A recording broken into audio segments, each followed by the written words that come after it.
Hello again, everyone. Welcome to another edition of Discovery Road. I'm James Nelson.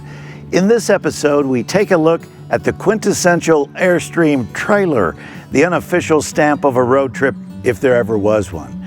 Then we take the kitchen on the road. We're not kidding, food for travelers, including, get this, a slice of scrumptious hand-tossed pizza. Oh my goodness.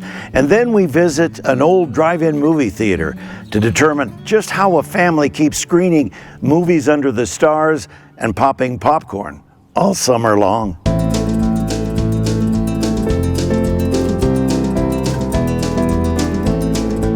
The fresh air and freedom of a road trip is a rather whimsical notion, but it's also a big bucket list item for millions every summer.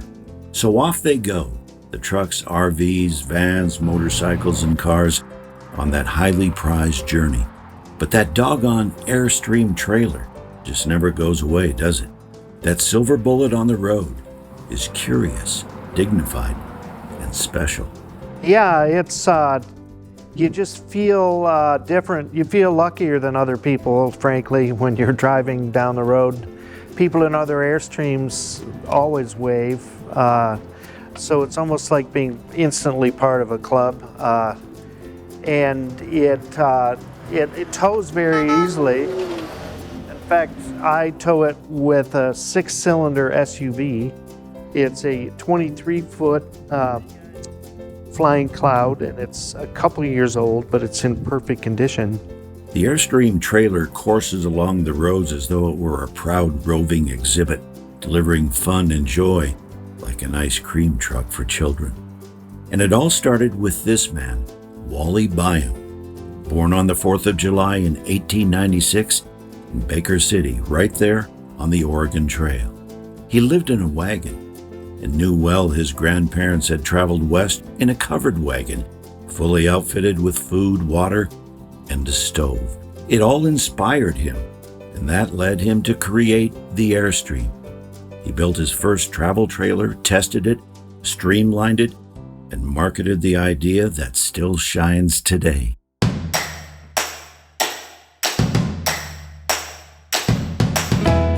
This might look like a boneyard of old Airstreams, and there are some old-timers around here. But this place is where an endless flow of Airstream dreams come to life. Gene Magri makes it happen. Everybody loves the word Airstream. It's just a niche. It's indelible.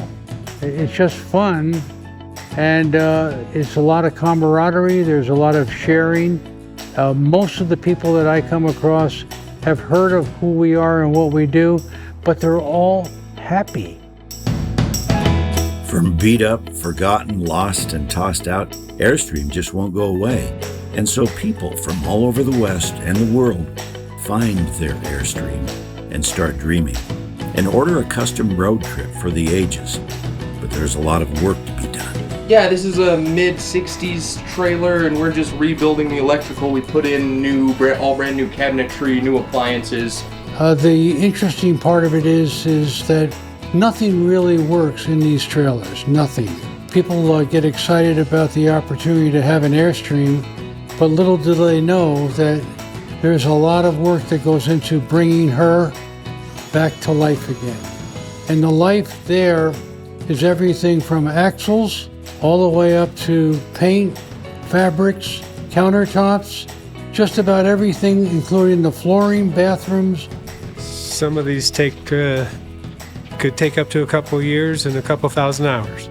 So I'm excited about the opportunity of what was done since 1931 till this afternoon, because every day is a new day, and everybody loves an Airstream.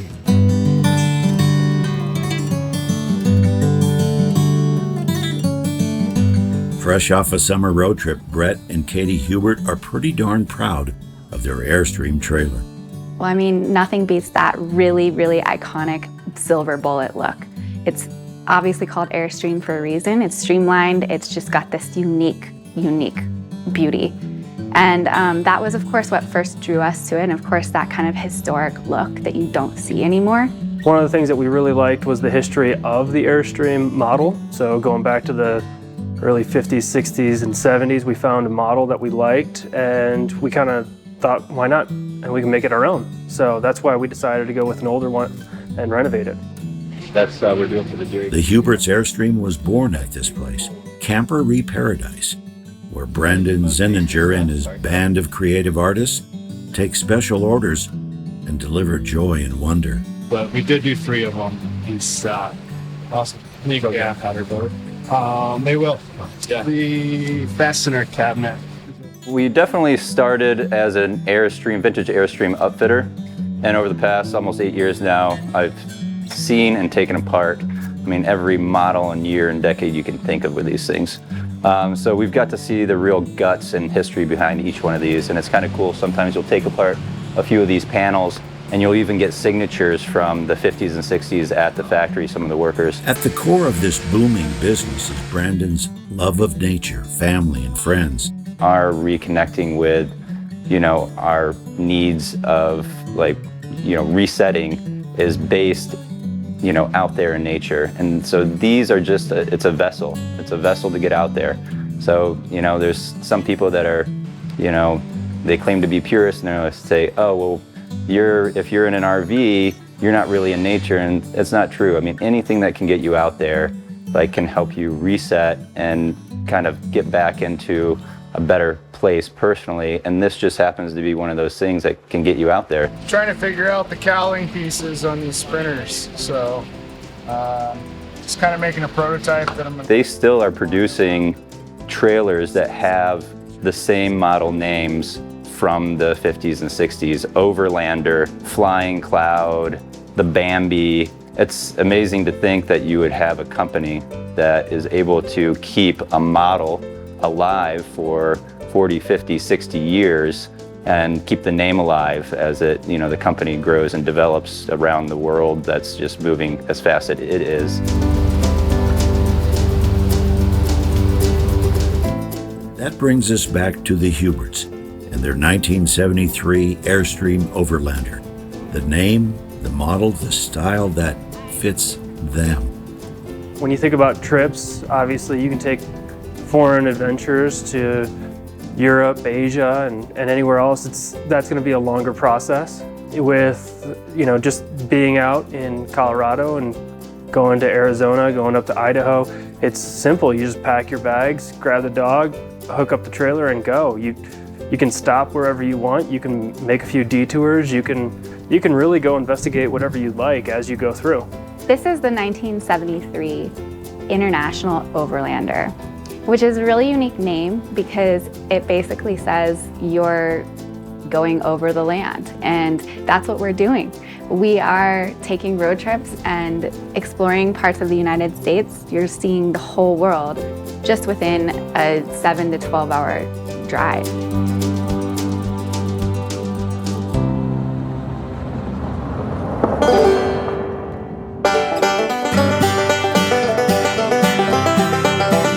Any summertime road trip has to include the usual stuff. You know, luggage, backpack, hat, sunglasses, camera, GPS unit or road maps, a full tank of gasoline, and food. Yes, something to eat along the way or down the road. Those roadside diners seem to work well for travelers and the big RV crowds.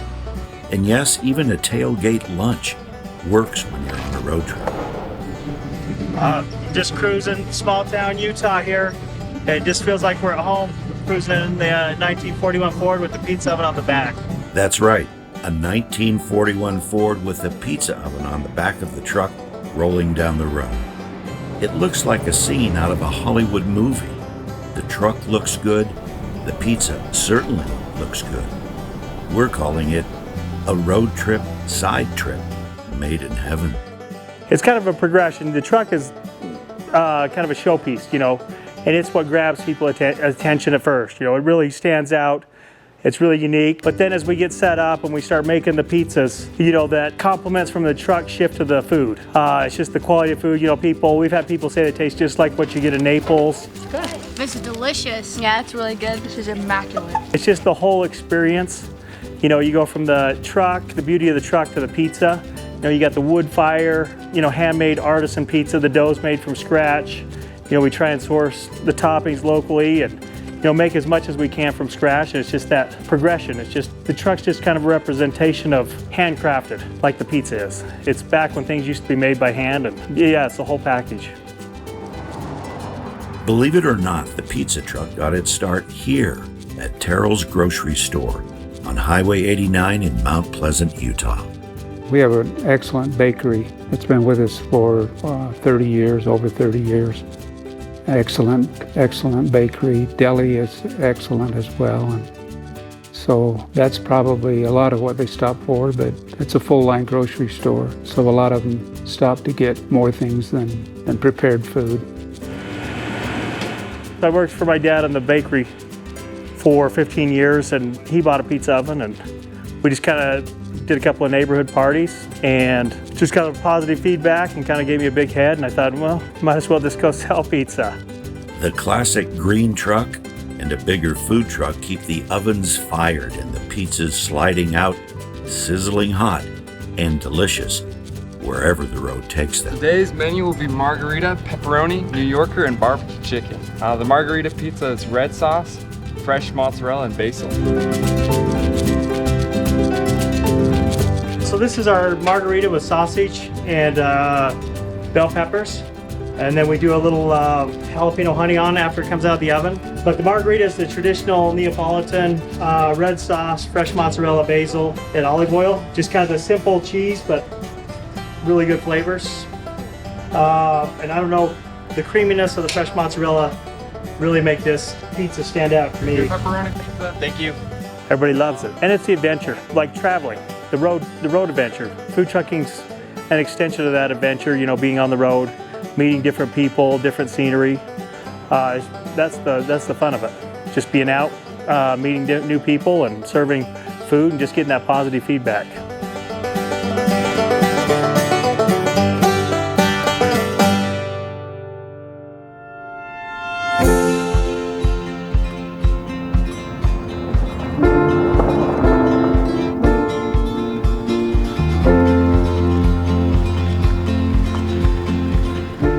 George Frey spends lots of time on the road as a professional photographer. It really doesn't matter what the assignment is, he just has to be in the right position to get the shot. A little bit more. Thousands of photos carry his name credit. Jobs vary from big news stories, like the Elizabeth Smart kidnapping, cold, rainy day work, hot, empty deserts. Here he's sending images from a courthouse trial. And here covering the Utah Jazz and the NBA, even on Christmas. At the Sundance Film Festival, it's George on the red carpet for a bit of Hollywood. Boy, he is a natural. He's a natural. Look at this kid, man. He's like hamming it up. But in the summer, it's along the back roads where the joy and passion of his profession converge and make it all justifiable. The American West is, there's no place like it in the world. It has such variety and diversity, not only nature-wise, but humanity, where the different towns, small towns, goes through large towns, 89 does. But the American West is Americana. It's everything. And it's beautiful. In the summer, the lush green valleys, the high mountains, the high deserts. It's a wonderful place to live and be near. Another fire season means George is on the road chasing fire. These photos taken in central Utah during a summertime fire season. Compelling images all. And this picture, taken in Fairview, Utah, is simply marvelous. I went into town to check things out, and there's this horse they're trying to load up, and it was smoky, and you know, this horse is spooked, and it rears up, and it's beautiful, black horse, beautiful shot, and taken in one moment at a time, and I happened to grab it outside my window just like that. And amazing photo, and it's one of the best ones I think I've ever shot. And then you go down the road a few miles, and there's Mount Pleasant, and there's a drive-in there. Americana, small town, Friday, Saturday night. People drive up with their families in their cars, back up their pickup truck, cowboy boots, hamburgers, hot dogs, kids are in the back with their blankets and sleeping bags to watch the movie at sunset, and they fall asleep, and it doesn't get any better, it doesn't get any simpler. And like I say, Americana of the American West on Highway 89. And by George, he may be right. So we're headed to the Basin Drive-In for a closer look at that rare piece of Americana. But we're taking the long way, a trip back in time more than 2 decades ago. The first time we met Rod Anderson, he was busy getting ready for another big night at his place. Hi. Hi. Hi. Okay. The Basin Drive-In. Thanks. Okay, thanks. See ya. And where he sold tickets, welcomed guests, chatted with friends, Visiting Mom and Dad. Oh, Valerie, I didn't. and waited patiently while a movie patron wrote a check for the admission passes. Can I write a check? Yeah. Do you have a pen I could borrow? Thank you. Sorry, Yeah. Sorry about that. It's $4 a piece, right? Yeah. So 8. Basin Drive-In. Uh-huh. Okay. Thanks. See ya. People, I think, like it as well as they always did. There's a certain group that just likes to go to the drive-in. It's a night out. And usually the kids, if they got little kids, and most shows are free. Little children, and you just stuff them in the back. And What do you like about the drive-in? enjoy meeting the people, and it's quite enjoyable to see that people enjoy it. If you see something that they enjoy, you kind of enjoy it with them. Don't let this happen to your car. Be sure to remove the speaker before you leave. The speakers, those clumsy, heavy old metal boxes that brought sound into the automobile and made the movie experience an adventure.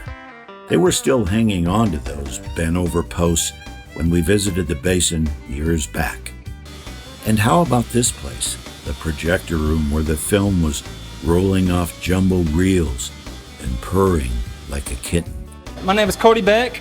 I've been working here for a little over a month, and right now this preview's almost over, so I gotta hurry and switch the lens real fast, turn the power off.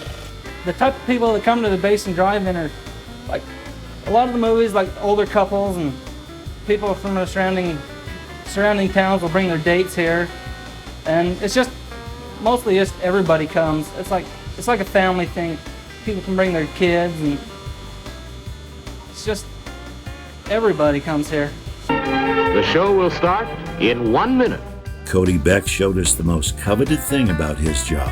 One of the things I have to do here at the drive-in is make an announcement that tells everybody that the snack bar will close, so that they know that it's their last chance to go get some candy. It's like a last call for the good stuff. Popcorn, candy, and hamburgers with a secret sauce. The snack bar will close in 10 minutes. Quality beef expertly prepared for extra deliciousness. Treat yourself royally right now. What a hamburger. The Basin Drive-In we visited 20 years ago is still holding on. Car shows like this one bring people in. So do concerts and other special gatherings. They all work well in the outdoor grand theater. But we were here for something else. 20 years late, perhaps. But we didn't forget that invitation for popcorn and a highly touted hamburger. Well, now we're at the drive-in. Next step, find the snack bar. Most people come in and say they've heard about our hamburgers. The first thing they always ask is, do you serve fries? That's how we know they're out-of-towners. We always say we serve popcorn and nachos, but they're just always excited to do something different and have fun, be able to come out and enjoy the environment out here. Have fun. See ya. This is a sort of a summertime business. From the springtime, as people like together, a lot of people come, and we're known for our hamburgers here, and a lot of people come and I know at the ticket window, they buy a ticket and they say, by the way, what's the movie tonight? Yes, that's Rodney Anderson. Remember him taking tickets years back? Well, these days he's busy with family, but he did want us to know there's still a big appetite for those hamburgers.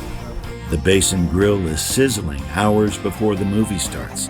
and you don't have to be going to the movie to get one. Linda, your burgers are ready.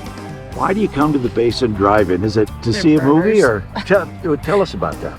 They're amazing burgers. Growing up, this has been the place to eat. Basin Drive-In. He's going to learn the same thing. Oh yeah.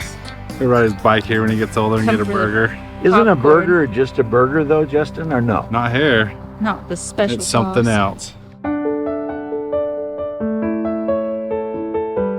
As for the history of this stretch of gentle hills and gravel where people enjoy a night under the stars, well, it started many years ago when Leslie and Nada Lund owned the Town Theater in Ephraim and the Star in Mount Pleasant.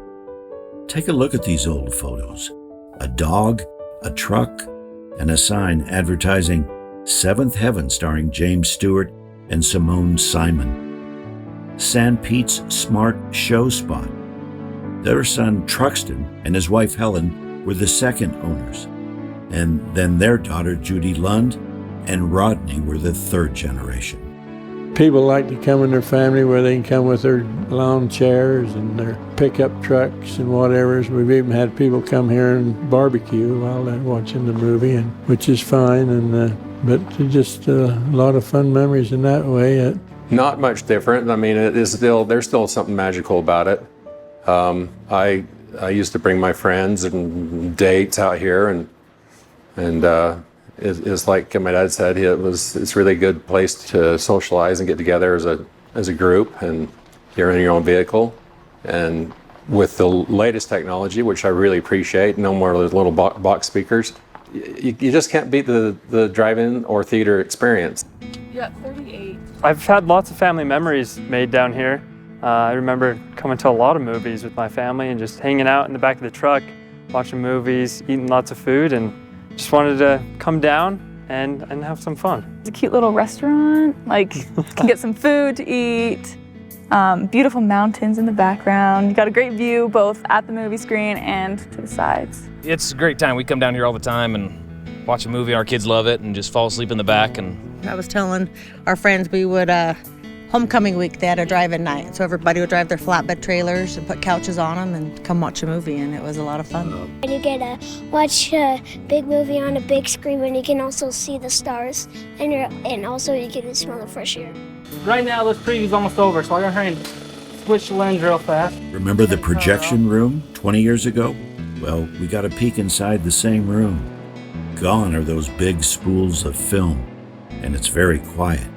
No more chattering film sprockets and anxious workers trying to keep the movies going. Just computers running the show now.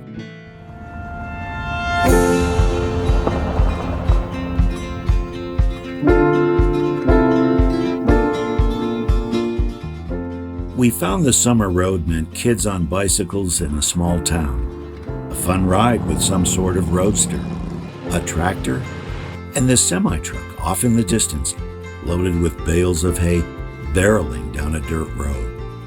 And then we found this beauty, Freedom Road, where a barking dog announces someone new is in the neighborhood. It's a mile or so stretch of quiet and beauty on both sides of the road. Fields, fences, just a handful of ranch homes, plenty of fresh air, a country fair atmosphere, with appearances by a curious horse, hungry munching sheep under the shade of ripening pears, one lone llama, and an outdoor lunch counter at the HB Cattle Company. Just up the road, we saw a sign that read, "Firewood for sale, $5 for a small bundle." And we watched a gentle wind set off a chorus of dancing leaves. Then we met some of the locals. Well, it's always been quite quiet. It's not as quiet as it used to be, though. When I first moved up here, I didn't have neighbors right next to me. There's a lot of them this year. They're going to be breaking the branches off soon. We have deer come in the yard, wild turkeys. Had a mountain lion killed right here, about 20 feet right over there. It hasn't changed all that much. You can still see the natural water courses, and I like the quiet life myself. I can recognize the neighbors by the sound of their vehicle coming up the road. Yeah, if you look this way, the trees are all planted right directly in line with the North Star. Come out here at night, you can see the North Star, and they line perfectly up. Planted by the pioneers, I think. They're really old trees. Just down the road from the Christensen place, we found the Freedom Pioneer Cemetery, a beautiful resting place for early settlers like William Draper. The town once bore his name, but Draper, Utah, in the Salt Lake Valley already had that name. So freedom was born here. We found the grave of Martin Taylor, 17 years old.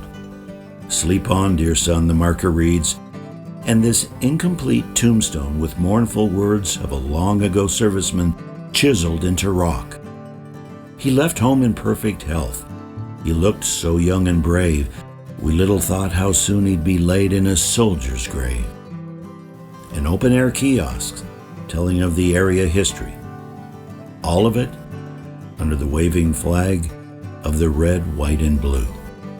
Well, freedom is living in peace, you know, with all the news and technology and things that are commonplace today. I can kind of get away from that somewhat by just stepping out my door, you know. One summer day down a road called Freedom, in a town with the same name, and in a place where freedom rings. Of course, we only get one go-round in this old world, which makes summers that much more important. They're fun, exciting, and memorable. Each one like a favorite summertime movie you'll never forget. I'm James Nelson. We'll see you next time out here on Discovery Road.